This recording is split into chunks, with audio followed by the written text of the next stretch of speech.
దేవునికి మహిమ కలుగును గాక. హల్లెలూయా, హల్లెలూయా. ఈ రాత్రికాల సమయంలో కొద్ది నిమిషాలు దేవుని యొక్క వాక్యాన్ని ధ్యానం చేసుకుందాం. ఇర్మియా గ్రంథము 8వ అధ్యాయము, ఇర్మియా గ్రంథము 8వ అధ్యాయము 22వ వచనాన్ని చదువుకుందాం. గిలాదులో గుగ్గిలము ఏమియూ లేదా, అక్కడ ఏ వైద్యుడును లేడా, నా జనులకు స్వస్థత ఎందుకు కలుగకపోవచున్నది. చదవబడిన వాక్యాన్ని ఈ రాత్రికాల సమయంలో కొద్ది నిమిషాలు ధ్యానం చేద్దాం. ఇక్కడ మనకు కనబడుతున్నటువంటి ఈ యొక్క వచనాన్ని మనము గమనిస్తే, ఈ యొక్క వచనములో 3 ప్రశ్నలు కనబడుతున్నాయి. ఈ వచనములో 3 ప్రశ్నలు కనబడుతున్నాయి. ఒకటి, గిలాదులో గుగ్గిలము ఏమియూ లేదా. రెండవ ప్రశ్న, అక్కడ ఏ వైద్యుడును లేడా. మూడవది, నా జనులకు స్వస్థత ఎందుకు కలుగకపోవచున్నది. ఈ 3 ప్రశ్నలు అక్కడ ఇశ్రాయేలీయుల ప్రజల గురించి మరి అడుగుతున్నట్లుగా వాక్యములో మనము గమనిస్తే ఈ విషయాలను మనము అర్థం చేసుకోవచ్చు. ముందు ఆ వచనాన్ని అర్థం చేసుకోవడానికి ప్రయత్నం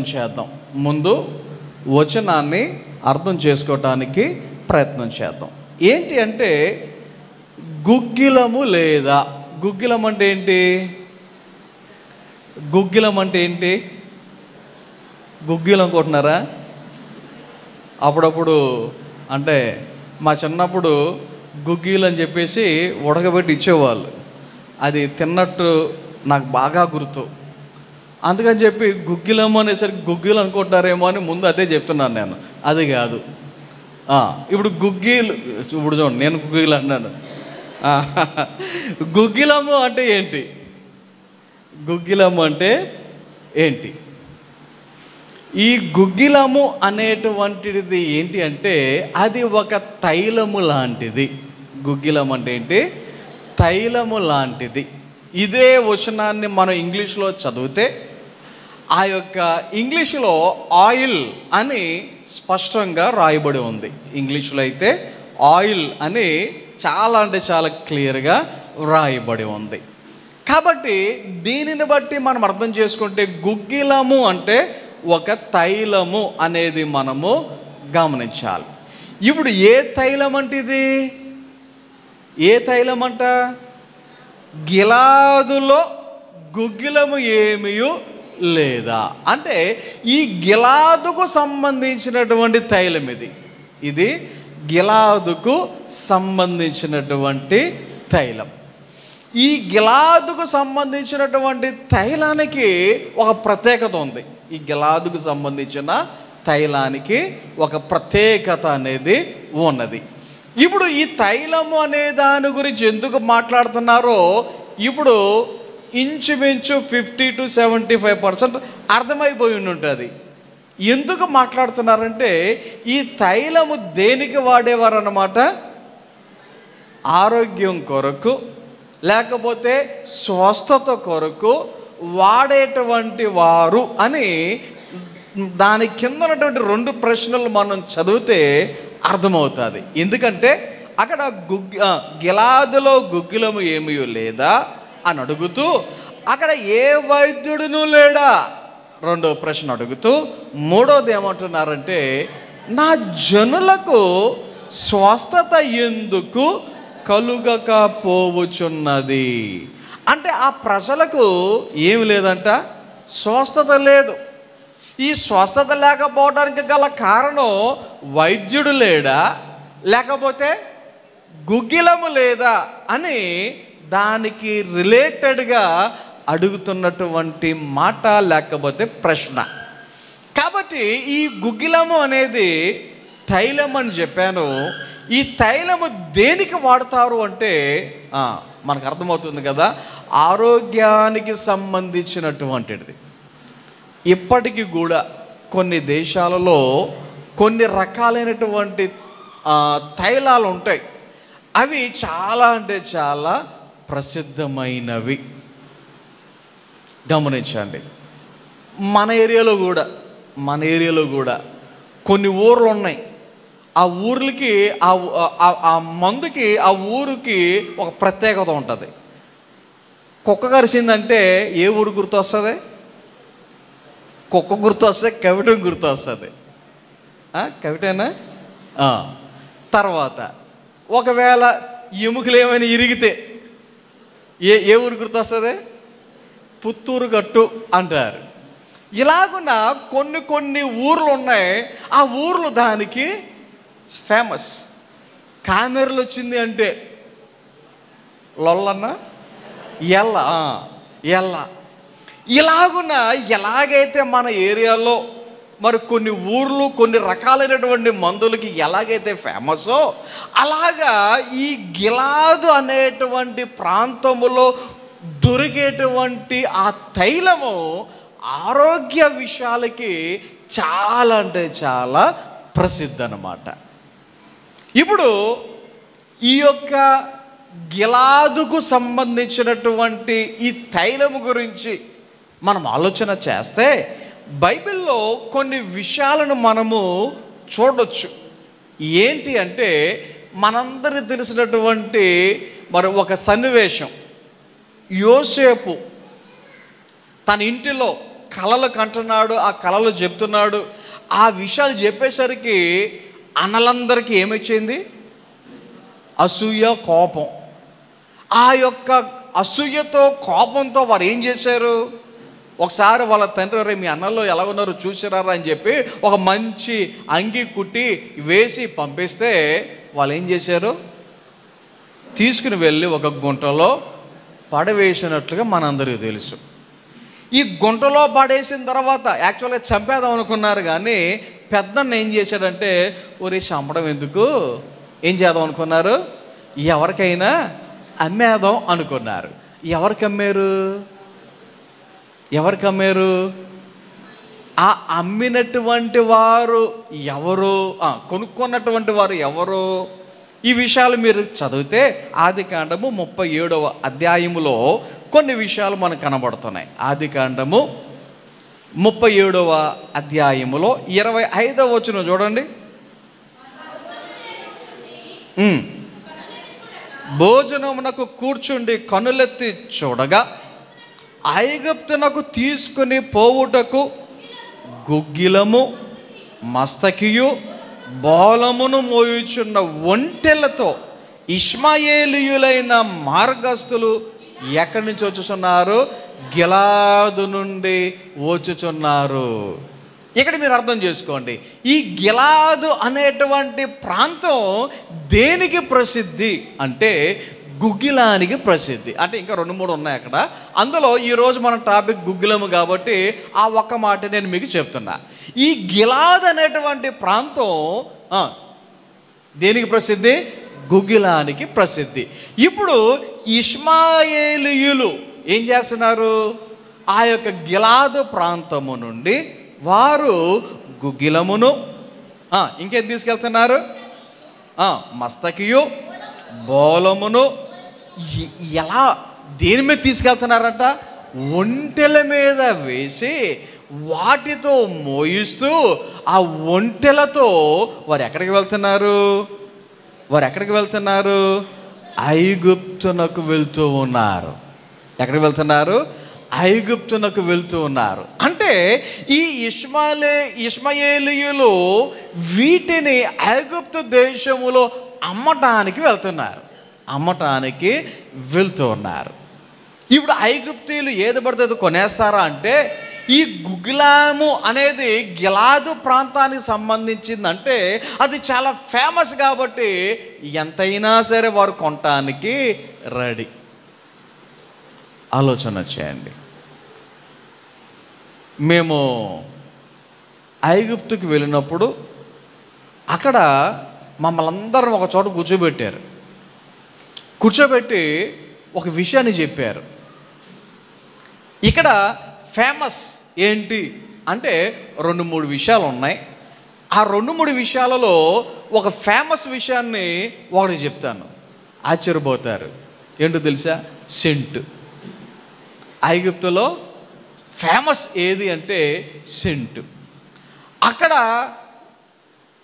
మమ్మల్ని కూర్చోబెట్టి ఆ గదిలో చూపెడితే వేలు, 10 కాదు 100 కాదు, ఎన్ని రకాలు ఉన్నాయో అవన్నీ రకరకాల ఫ్లేవర్స్, రకరకాల వాసనలు. అందులో మమ్మల్ని కొన్ని వాసన చూడమని చెప్పారు. రెండోది ఏంటంటే అక్కడ వాళ్ళు ఇంగ్లీషులో చెప్తే నేనే తెలుగులో ట్రాన్స్లేషన్ చేసేది అందరికీ. కాబట్టి వాళ్ళు చెప్పేది నాకు బాగా బుర్రకెక్కింది. వామ్మో ఇన్ని రకాలు ఉన్నాయా అని అనిపించింది అనమాట. అయితే ఈ ఐగుప్తు దేశము అనేది రకరకాలైనటువంటి తైలాలు, రకరకాలైనటువంటి విషయాలు వారు మరి వారి యొక్క దేశంలో మరి దాచుకునేటువంటి వారు. మీకు ఇంకో విషయం నేను చెప్పనవసరం లేదు, మీకు తెలిసే ఉంటుంది. పిరమిడ్స్ అనేవి ప్రపంచవ్యాప్తంగా ఎక్కడ ప్రసిద్ధి అంటే ఐగుప్తులో ఉన్నాయి. పిరమిడ్స్ అంటే ఏంటి? అందులో సమాధి అనమాట. అది పిరమిడ్స్ అంటే అయ్యో పెద్ద పెద్ద కట్టడాలు అని చెప్పేసి అనుకుంటున్నారేమో, సమాధి అది. అందరూ విచిత్రంగా ఆశ్చర్యంగా చూడటానికి వెళ్ళి దగ్గరికి వెళ్ళి ఫోటోలు తీసుకుంటారు. ఎక్కడో తెలుసా? సమాధి దగ్గర. చాలామంది తెలియదు, ఏదో పిరమిడ్ చూసాం, ఈ పెద్ద పిరమిడ్ చూసాం, ఇక ఇది ఫోటో, ఇదిగో సెల్ఫీ అనుకుంటారు. కానీ లోపల ఏముంటాయి తెలుసా? మమ్మీలు ఉంటాయి. వాటిని ఏమనేవారు? మమ్మీలు అనేవారు. విషయం ఏంటంటే 1000 సంవత్సరాల క్రితం చనిపోయినటువంటి వారు ఇప్పటికీ కూడా అలాగే ఉన్నారు, ఇప్పటికీ కూడా అలాగే ఉంటారు. అంటే దాని అర్థం ఏంటి? వారికి 1000 సంవత్సరాల క్రితమే ఏమున్నాయి? పాడవకుండా దాచిపెట్టేటువంటి లక్షణాలు కలిగినటువంటి మందు వారి దగ్గర ఉంది. అప్పుడప్పుడు కాలేజీల్లో ల్యాబ్కి వెళ్తే ఆ ల్యాబ్లో కొన్ని కనబడతాయి. ఏంటి? కప్పలో, చేపలో, లేకపోతే ఇలాంటివి కొన్ని కనబడతాయి. కనబడితే ఆ యొక్క జంతువుల్ని ఒక రసాయనంలో పెట్టి దాచిపెట్టేవారు. అదేమవుదు? పాడవదు. అది పాడవకుండా ఉండటానికి వారు వాడుతారు. నేను ఎక్కడ చూసినా గుర్తు రావట్లేదు, కానీ అమెరికా దేశం అనుకుంటున్నాను, నాకు సడన్గా గుర్తు రావట్లా. తల్లి గర్భములో పిండముగా ఉన్నప్పుడు వారు ఎలా ఉంటారు అనేది మొదటి నెల అలాగ ఉంటుంది, 2వ నెల అలాగ ఉంటుంది, 3వ నెల అలాగ ఉంటుంది అని. ఒక నెలకేమో ఒక రకమైన సీస, 2వ నెల 2వ సీస, అలాగ 9 నెలలు 9 రకాలైనటువంటి పిండాలను ఒక రకమైనటువంటి ఆ యొక్క రసాయనంలో పెట్టి దాచారు. పాడవోవి అలాగే ఉంటాయి. ఆశ్చర్యం వేసింది. అమ్మో, కడుపులో ఇలా కనబడతారా, ఎలా ఉంటారా? ఆశ్చర్యం వేసింది.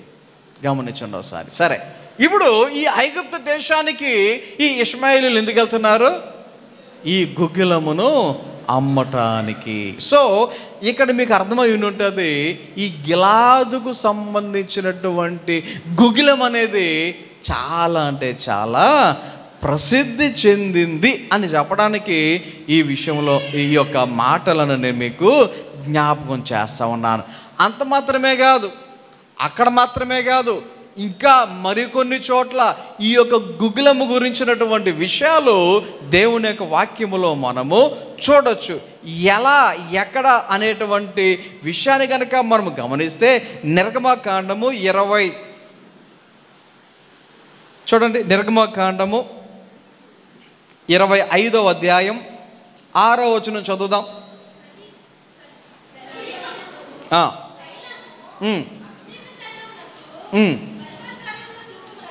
ఉమ్, ఉమ్, ఉమ్, ఉమ్, ఉమ్.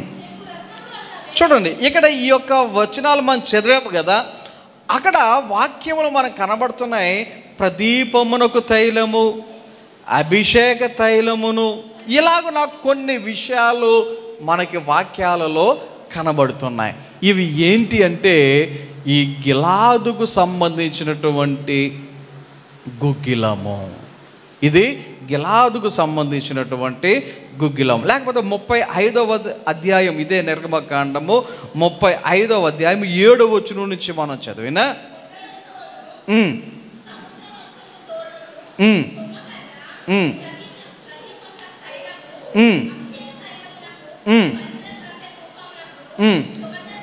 చూడండి, ఈ యొక్క వచనాలలో మనం చదువుతూ ఉంటే కనబడుతున్నటువంటి ఈ విషయాలు అంటే ప్రదీపమునకు తైలము, అభిషేక తైలము, పరిమళ ద్రవ్యము, ఇవన్నీ ఏంటి అంటే ఈ యొక్క గిలాదుకు సంబంధించినటువంటి గుగ్గిలము అని మనము గమనించవచ్చు.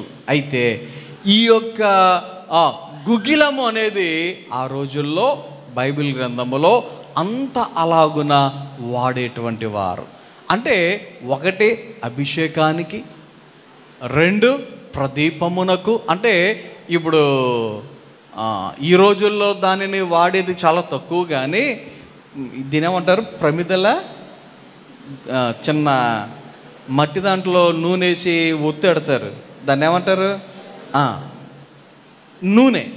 అలాగున్న ప్రదీపములు గమనించండి, దానికి కూడా ఈ యొక్క గుగ్గిలపుకు సంబంధించినటువంటి తైలాన్ని వాడేవారు. అభిషేకానికి ఈ గుగ్గిలానికి సంబంధించి గుగ్గిలాన్ని వాడేవారు. ఆరోగ్యానికి ఈ యొక్క గిలాదు సంబంధించినటువంటి గుగ్గిలాన్ని వాడేటువంటి వారు. మీకు ఇంకొక విషయం చెప్తాను. దేవుని యొక్క వాక్యములో జ్ఞాని ఎవరు అంటే తక్కువని మనకు చెప్పే జవాబు సొలొమోను గురించి. అయితే సొలొమోను యొక్క జ్ఞానాన్ని పరీక్షించడానికి వచ్చింది ఒక ఆవిడ. ఎవరు? షాబా దేశపు రాణి అని వాక్యంలో మనం చదువుతాం కదా. అయితే ఆమె సొలొమోను దగ్గరికి వచ్చినప్పుడు ఉట్టి చేతులతో రాలా. వస్తా కొన్ని విలువైనటువంటి కొన్ని బహుమానాలను తీసుకుని వచ్చింది. ఏం తీసుకొచ్చింది అంటే రాజుల మొదటి గ్రంథం 10వ అధ్యాయం 2వ వచనంలో చదివితే అక్కడ కొన్ని లిస్ట్ కనబడుతుంది. ఆమె గొప్ప పరివారముతో గంధవర్గమును, విస్తారమైన బంగారమును, రత్నములను ఒంటెల మీద ఎక్కించుకొని యెరూషలేమునకు వచ్చెను. చూడండి, ఇంకా మనం కిందకి చదువుకుంటూ వెళ్తే అక్కడ 10వ వచనంలో చూడండి ఒకసారి.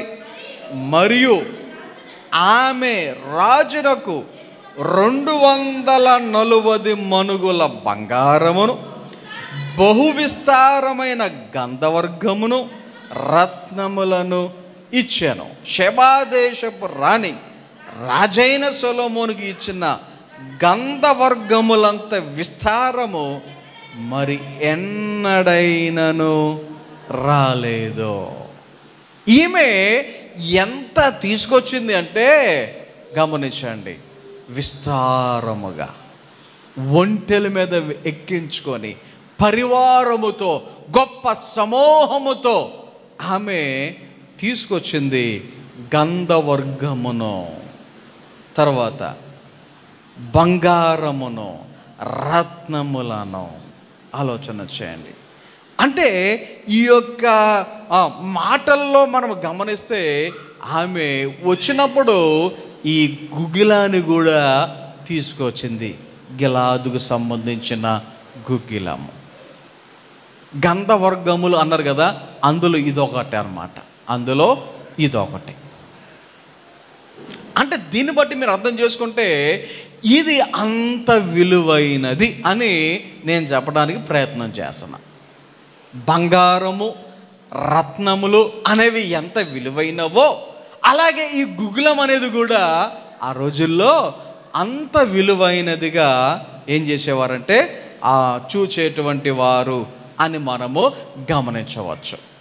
ఇంకొక సందర్భం, ఈ గుగ్గిలానికి సంబంధించినటువంటి విషయాలు ఇంకొక సందర్భంలో దేవుని యొక్క వాక్యములు ఎస్తేరు గ్రంథం 2వ అధ్యాయములో మనం చదివితే, ఎస్తేరు గ్రంథం 2వ అధ్యాయములో మనం చదివితే అక్కడ మనందరికీ తెలుసు, కొంతమంది అమ్మాయిల్ని ప్రత్యేకంగా 1 సంవత్సర కాలం వరకు ఏం చేయమన్నారు? సంవత్సర కాలం వరకు ఏం చేయమన్నారు? సిద్ధపరచమన్నారు. రాజుగారి దగ్గరికి తీసుకుని వెళ్ళే ముందు, రాజుగారు వీరిని చూచే ముందు చాలా అంటే చాలా స్ట్రిక్ట్ రూల్స్ పెట్టి, ఇలాగుండాలి, తిండి ఎలాగుండాలి, తాగేది ఎలాగుండాలి, లేకపోతే ధరించేది ఎలాగుండాలి, లేకపోతే స్నానం ఎలాగుండాలి, సెంట్ ఎలాగుండాలి అన్నట్లుగా చాలా అంటే చాలా రూల్స్ పెట్టారు. అందులో కొన్ని విషయాలు కనుక మనం గమనిస్తే 12వ వచనం చూడండి ఒకసారి. 6 మాసములు అంటే 6 నెలలు ఏం చేయాలంట?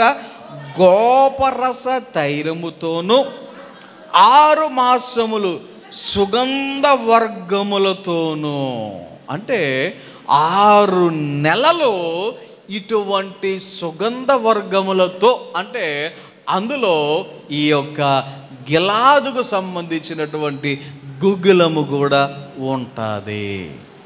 గిలాదుకు సంబంధించినటువంటి గుగ్గిలం అంటే వీరు ఆరోగ్యంగా ఉండాలి అని, లేకపోతే వీరు అభిషేకించబడాలి అని గమనించండి ఒకసారి.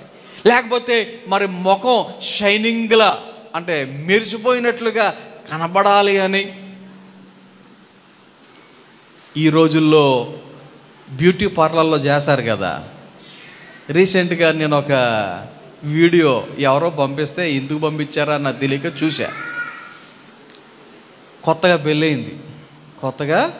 పెళ్ళయింది ఒక జంటకి. చాలా హ్యాపీగా ఉన్నాడు, సంబరపడిపోయాడు. ఆ లావణ్ణి చూసుకుని పెళ్ళి అయిపోయింది, పడుకున్నారు. తెల్లారే ఆమె మొహం కడుక్కుని రూమ్లోకి వచ్చింది. రావటం ఎవరు నువ్వు అని పెళ్ళికొడుకు అడిగాడు, అత్తగారు అడిగింది, మామగారు అడిగారు, అలాగే పెళ్ళికొడుకు సంబంధించిన అన్నదమ్ములు, అక్క చెల్లెలు అందరూ అడిగారు. అదేంటి అలాగంటారు, నన్ను మర్చిపోయారా, నిన్నగా పెళ్ళయింది అంటే. పెళ్ళయింది వాస్తవమేగా, నువ్వెవరు అంటున్నారు. నేను పెళ్లి కూతుర్ని, ఈ ఇంటి కోడల్ని అనేసరికి అంతే అందరూ తవ్విమని పడిపోయారు నేల మీద, స్పృహ తప్పి. ఎరా అంటే ఆమె ముఖం మీద ఉన్న మేకప్ అంతా పోయింది. ఆలోచన చేయండి ఒకసారి. అందానికి సంబంధించినటువంటి మేకప్లు చాలా అంటే చాలా ట్రై చేస్తూ ఉంటారు కదా కొంతమంది. అలా ట్రై చేసి అందంగా ఉన్న ముఖాన్ని పాడు చేసుకున్నటువంటి పరిస్థితులు కూడా ఉండవచ్చు కొన్నిసార్లు కదా. అయితే ఇక్కడ ఎస్తేరు కాలంలో సంవత్సరం ఇలాంటి పరిస్థితి పెట్టి అందులో 6 నెలలు ఏం చేయమన్నారు? సుగంధ వర్గములతో వారిని పరిమళ క్రియల కొరకై అంటే అందాన్ని పెంచడానికి అని అర్థం అన్నమాట. అయితే అక్కడ కూడా ఏం వాడారు అంటే ఇదే ఏంటది గిలాదుకు సంబంధించిన గుగ్గిలం. తర్వాత ఇంకొక సందర్భం, ఒకటి ఇందాక చెప్దాం అనుకుని మర్చిపోయాను, మరలా వెనక్కి వెళ్తాను. యోసేపు వారికి ఇవ్వటానికి ముందు వారు ఏం పట్టుకెళ్తున్నారు? ఇష్మాయేలీలు యోసేపు పెద్దోడైపోయాడు. ఎక్కడ? ఐగుప్తులో. ఫరో ఇంటి దగ్గర నుంచి ఇప్పుడు పోతీఫర్ ఇంటి దగ్గర నుంచి ఫరో దగ్గరికి వెళ్ళిపోయాడు. అక్కడ ఇప్పుడు ప్రైమ్ మినిస్టర్ లెక్కలో ఉన్నాడు. ప్రైమ్ మినిస్టర్గా ఉంటూ మంచిగా చూసుకుంటూ ఉన్నాడు. ఒక కాలం వచ్చింది. ఏ కాలం అది? కరువు కాలం. ఆ కరువు కాలం వచ్చినప్పుడు ఇశ్రాయేలీలు ఏం చేశారు అంటే, ఇశ్రాయేలీలు అంటే అప్పటికి ఇంకా స్టార్ట్ అవ్వలేదు కానీ, యాకోబు తన యొక్క పిల్లలను ఏం చేశాడు అంటే యోసేపు యొక్క అన్నలను ఏం చేశాడు, ఒరే ఆ ఊరిలో ఆ దేశంలో చక్కగా మరి ఫుడ్ ఉందంట, వెళ్ళి ఏదోలాగా మీరు కొని తీసుకురండిరా అని పంపిస్తాడు. మనందరికీ తెలుసు వారందరూ వచ్చిన తర్వాత ఏం జరిగింది, ఎలా జరిగింది అనేటువంటి విషయాలు మనందరికీ తెలుసు. అప్పుడు వీరు వెళ్ళి ఎక్కడికి, అన్నలు వెళ్ళి ఏం తీసుకురావాలి, ఎవరిని తీసుకురావాలి, తమ్ముడిని తీసుకురావాలి, బెన్యామీను తీసుకురావాలి అక్కడికి. అది యోసేపు పెట్టినటువంటి షరతు కదా, మనకు తెలుసు కదా. అప్పుడు వీరు వెళ్ళి మరి వాళ్ళ తండ్రితో ఈ విషయం చెప్తే తండ్రి ఏమంటాడు తెలుసా, ఒరే వెళ్ళేటప్పుడు ఉట్టి చేతులతో వెళ్ళొద్దు, వెళ్ళేటప్పుడు ఉట్టి చేతులతో వెళ్ళొద్దు, ఏం తీసుకెళ్లాలో తెలుసా. మీరు ఆదికాండము 43వ అధ్యాయము 11వ వచనంలో చదివితే, ఆదికాండం 43వ అధ్యాయం 11వ వచనం, వారి తండ్రి అయిన ఇశ్రాయేలు వారితో, అట్లయినా మీరు ఎలాగూ చేయుడి, ఈ దేశమందు ప్రసిద్ధములైనవి అనగా కొంచెము మస్తకి, కొంచెము తేనె, సుగంధ ద్రవ్యములు, బోలము, పిస్తాచా కాయలు, బాదము కాయలు మీ గోనెలలో వేసుకొని ఆ మనుష్యునికి కానుకగా తీసుకొని పోవుడి. ఏం తీసుకెళ్ళమంటున్నాడు, లిస్ట్ చాలా ఉంది, కానీ అందులో దేవుని యొక్క వాక్యంలో మనం చూస్తున్నాం సుగంధ ద్రవ్యములు. ఏం చేయాలంట, సుగంధ ద్రవ్యములు. ఏ పడితే తీసుకెళ్ళొద్దు, ఏం తీసుకెళ్ళమంటున్నాడు, ప్రసిద్ధములైనవి, ఏది బెస్ట్ అంటారో అది తీసుకెళ్ళమంటున్నారు. మన ఏరియాలో కూడా కొన్ని ఉన్నాయి ప్రసిద్ధములైనవి అని చెప్పుకోవటానికి. ఆత్రేయపురం పూతరేకులని, కాకినాడ కాజా అని, బందరు లడ్డు అని ఉన్నాయా లేవా? మన ఏరియాలో కూడా ప్రసిద్ధములైనవి ఏమైనా ఉన్నాయంటే అదే. మన వాడపల్లి నుంచి నేను ఎప్పుడైనా ఎవరి దగ్గరికైనా ఊరు వెళ్ళినప్పుడు ఏం పట్టుకెళ్తారో తెలుసా, సన్నపూస లడ్డు పట్టుకెళ్తాను. మా వాడపల్లి లడ్డు అని చెప్తాను, నేను వాడపల్లి లడ్డు అని చెప్తాను. ఆలోచన చేయండి. ఇలాగున ఏం పట్టుకెళ్ళమంటున్నాడు, మన దేశానికి సంబంధించినవి ప్రసిద్ధములైనవి నువ్వు పట్టుకెళ్ళ మనుషునికి ఇవ్వు. ఆలోచన చేయండి. దేవుని యొక్క వాక్యములో మనం ఈ గుగ్లానికి సంబంధించినటువంటి విషయాలను మనము చూస్తూ ఉన్నాం. ఇంకొక సందర్భంలో యెహెజ్కేలు గ్రంథం 27వ అధ్యాయం 17వ వచనం చూడండి ఒకసారి. యెహెజ్కేలు గ్రంథం 27వ అధ్యాయం 17వ వచనం.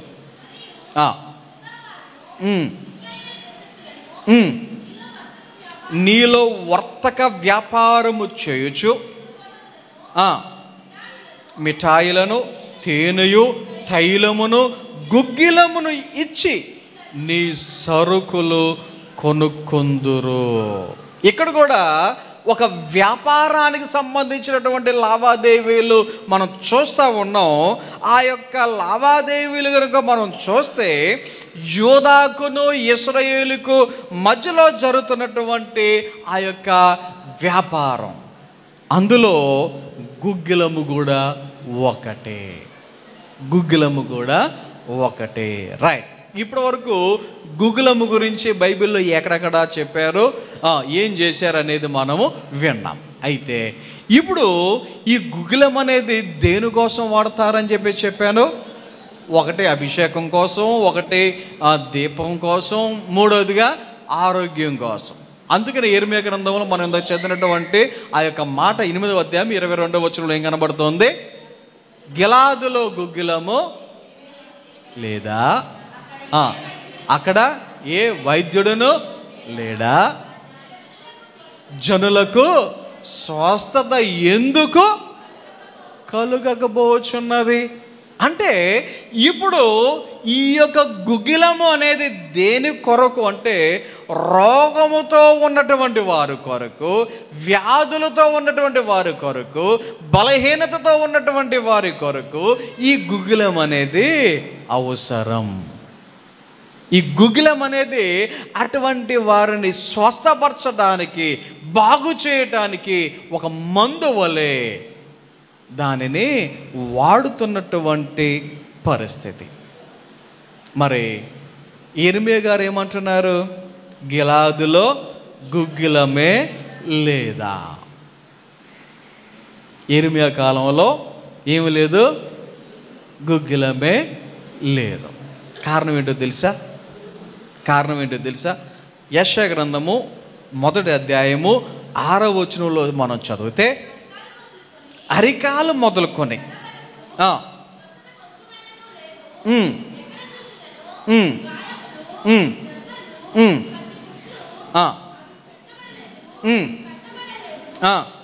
తైలముతో మెత్తన చేయబడను లేదు. చూడండి ఒకసారి, ఇది యెషయా కాలంలో. ఇది ఎక్కడ? యెషయా కాలంలో. యెషయా కాలంలో జనుల యొక్క పరిస్థితి ఎలా ఉన్నది అంటే, వారు తల మొదలుకొని అరికాల వరకు ఎలా ఉన్నాయంట? గాయాలు ఉన్నాయంట, దెబ్బలు ఉన్నాయంట, పచ్చిపుండ్లు ఉన్నాయంట, అవి పెండబడలేదంట, కట్టబడలేదంట, తైలముతో మెత్తన చేయబడలేదు. అంటే మనిషికి కొద్దిగా ఆరోగ్యం ఉంది, కొద్దిగా బలహీనత ఉంది. అలాగే ఫుల్గా మంచి ఆరోగ్యంతో ఉన్నాడని లేదు, అలాగని మొత్తానికి మంచం పట్టేసి లెగలేక చచ్చిపోయినటువంటి పరిస్థితి కూడా లేదు. కొద్దిగా అటు ఇటుగా ఉన్నటువంటి పరిస్థితి ఎప్పుడు? యెషయా కాలంలో. తర్వాత యిర్మీయా కాలానికి వచ్చేసరికి జనులు ఎలాగున్నారు అంటే, అసలు వైద్యుడే లేడా, స్వస్థత ఎందుకు కలుగుటలేదు. సో ఆధ్యాత్మికమైనటువంటి స్థితిని కనుక మనం ఆలోచన చేస్తే, యెషయా కాలానికి వచ్చేసరికి జనులు ఎలాగున్నారంటే, కొద్దిగా దేవుని మీద ఆధారపడతాం, కొద్దిగా దేవుని మీద ఆధారపడకపోవటం, అటువంటి స్థితిలో ఉన్నారు. యిర్మీయా కాలానికి వచ్చేసరికి అసలు దేవునినే విడిచిపెట్టేశారు. అసలు దేవుని జోలికే వెళ్ళటోలా, ప్రార్థనే చేయటోలా, ఆరాధనే చేయటోలా, మందిరానికే వెళ్ళటోలా. ఆలోచన చేయండి, భయంకరమైనటువంటి పరిస్థితి. అటువంటి స్థితి ఉన్నది కాబట్టే యిర్మీయా ఇప్పుడు ఏమంటున్నాడు? గిలాదులో గుగ్గిలము లేదా? జనులు ఎందుకని స్వస్థత పొందలేకపోవచ్చు ఉన్నారు అని మాట్లాడుతున్నటువంటి మాట. అయితే పాత నిబంధన కాలంలో గుగ్గిలము గురించి మనం చదివాం, ఇప్పటివరకు విన్నాం. అది ఎందుకు వాడతారో మనము ఇప్పటి వరకు వాక్యాన్ని ధ్యానం చేసాం. రైట్, బాగానే ఉంది. మరి ఇప్పుడు ఆ గుగ్గిలం అనేది మనకు అవసరమా? కావాలంటే ఎక్కడ దొరుకుద్ది? వెళ్ళిపోదామా? గిలాదికి వెళ్ళిపోదామా?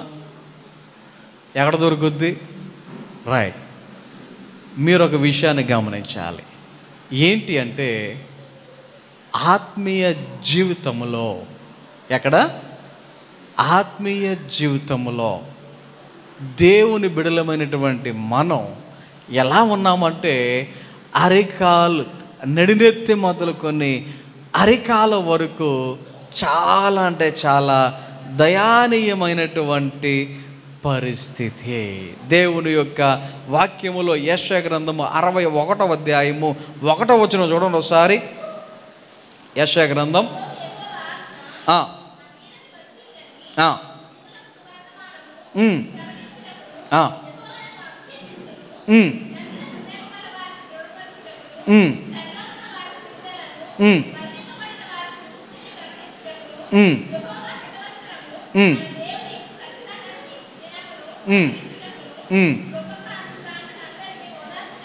ఉమ్, ఉమ్. చూడండి ఒకసారి ఇదే విషయాన్ని యేసయ్య ఈ లోకంలో తనకి సువార్తను ప్రకటించడం ప్రారంభించినప్పుడు లూకా సువార్త 4వ అధ్యాయంలో 17వ వచనం నుంచి మనం చదువుకుంటూ వెళ్తే ఇదే మాట మనకు కనబడతారు.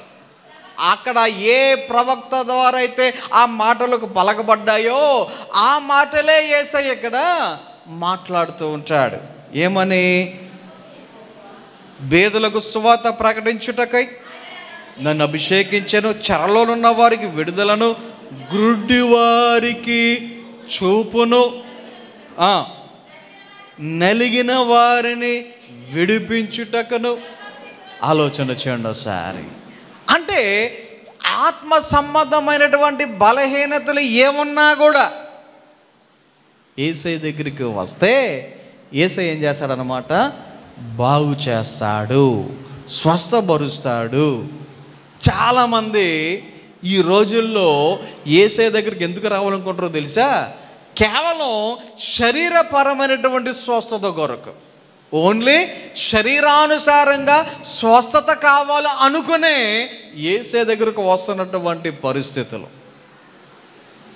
కానీ ఈ శరీర సంబంధమైనటువంటి స్వస్థత కంటే ఏది ముఖ్యం అంటే ఆత్మ సంబంధమైన స్వస్థత, ఆత్మ సంబంధముగా ఆరోగ్యంగా ఉండుట అనేది చాలా అంటే చాలా ప్రాముఖ్యం.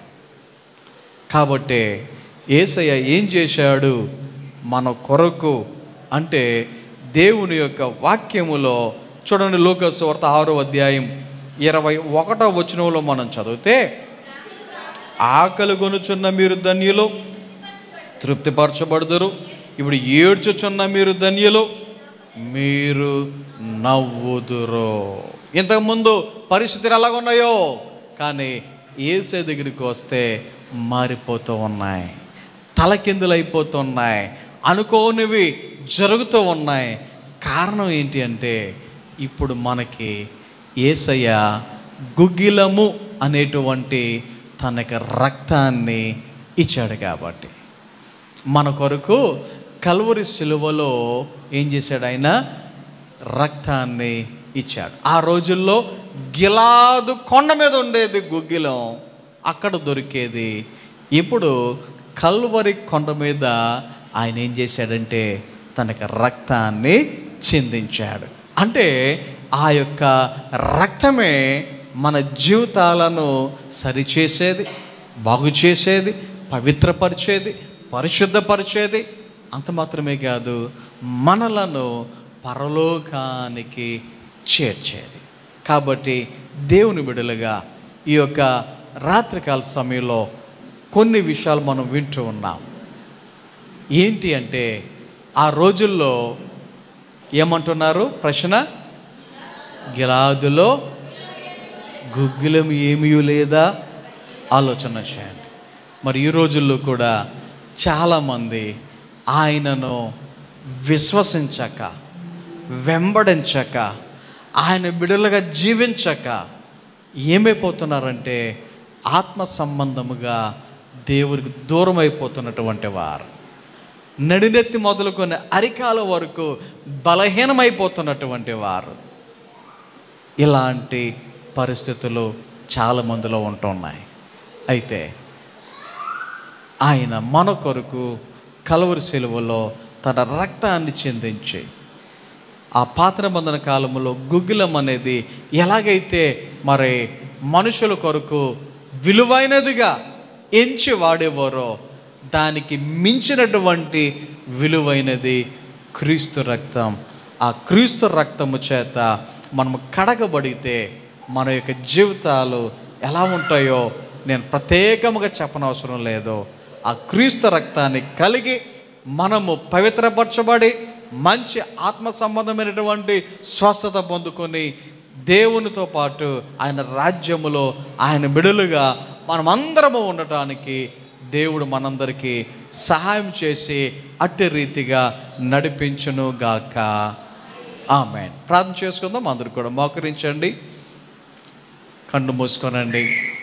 దేవుని సన్నిధిలో కొద్ది నిమిషాలు ప్రార్థన చేద్దాం. మహోన్నతుడా, మీకు వందనాలు, స్తోత్రాలు తండ్రి. ఈ రాత్రికాల సమయంలో ఈ రీతిగా నీ సన్నిధిలో ప్రార్థించడానికి, స్తుతించటానికి, నీ వాక్యాన్ని ధ్యానించటానికి మీరిచ్చిన ఈ మంచి సమయాన్ని బట్టి, అవకాశాన్ని బట్టి వందనాలు, స్తోత్రాలు తెలియజేసుకుంటూ ఉన్నాం. మరి ముఖ్యంగా మమ్మల్ని అందరినీ మీ చేతికి అప్పగించుకుంటూ ఉన్నాం. నీ మేలులతో నింపండి, కృప చూపించండి. ఈరోజు విన్నటువంటి వాక్యాన్ని బట్టి దేవా, మరి ఆ యొక్క కాలములో గుగ్గిలం ఎలాగైతే ఆరోగ్యం విషయంలో వాడేవారో అట్టి రీతిగా నీ రక్తమును మా కొరకు చిందించి దేవా, మీ రక్తము ద్వారా మమ్మలను మీరు శుద్ధి చేయుచున్న, బాగు చేయుచున్న విధానాన్ని బట్టి, పవిత్రపరచుచున్న, పరిశుద్ధపరచుచున్న విధానాన్ని బట్టి వందనాలు, స్తోత్రాలు తెలియజేసుకుంటూ ఉన్నాం. మరి ముఖ్యంగా దేవా, రేపు జరగబోయే ఆరాధన కోడికలు సహాయం దయచేయమని, మేమందరం ఆత్మతో సత్యముతో నేను ఆరాధించటానికి సిద్ధపడి నీ సన్నిధి రావటానికి సహాయం చేయమని ప్రార్థన చేయుచున్నాం. మరి ముఖ్యంగా దేవా, సంఘ బిడ్డలకి ఎవరికి ఎటువంటి అవసరతలు ఉన్నాయో సమస్య మెరిగిన దేవుడవు, ప్రతి ఒక్కరి విషయంలో దేవా నీ కృప చూపించమని ప్రార్థన చేయుచున్నాం. దేవా, ఈ రాత్రికాల సమయంలో పోల్మాటి రామారావు గారిని జ్ఞాపకం చేసుకుంటూ ఉన్నాం. సర్జరీ విషయంలో కూడా మీరు సహాయం చేశారు, మీకు వందనాలు. త్వరగా కోలుకునటానికి, మంచి ఆరోగ్యంతో ఉండటానికి సహాయం చేయమని ప్రార్థన చేయుచున్నాం. అలాగే దేవా, సంఘ బిడ్డలకు ప్రత్యేకమైనటువంటి అవసరతలు ఏవైతే ప్రార్థన చేయుచున్నారో వారి అవసరతలు ఎరిగిన దేవా, నీ చిత్తానుసారముగా సహాయం చేయమని, తృప్తిపరచమని ప్రార్థన చేయుచున్నాం. అలాగే దేవా, ఈ రాత్రికాల సమయంలో నీ బిడ్డలమైన మేము నీ సన్నిధి విడిచి మా గృహాలకు వెలుచు ఉండగా ఈ రాత్రంతా నీ యొక్క విశ్రాంతితో మమ్మల్ని తృప్తిపరిచి మంచి నిద్ర అనుగ్రహించి రేపు ధ్యానం లేచి నేను స్తుతించడానికి, మహిమపరచడానికి సిద్ధపడి నీ సన్నిధి రావడానికి సహాయం దయచేసి మీరే మహిమ, ఘనత, ప్రభావాలు పొందుకొనమని యేసు నామమున ప్రార్థన చేయుచున్నాము తండ్రి, ఆమేన్. మన తండ్రి అయిన దేవుని ప్రేమ, కుమారుడైన యేసుక్రీస్తు వారి కృప, పరిశుద్ధాత్మ కన్యుని సహవాసము, సహాయము, కాపుదల, నడిపింపు ఇప్పుడు ఎల్లప్పుడు ఆయన బిడ్డలైన మనందరకు సదాకాలము తోడే నడిపించును గాక. ఆమేన్.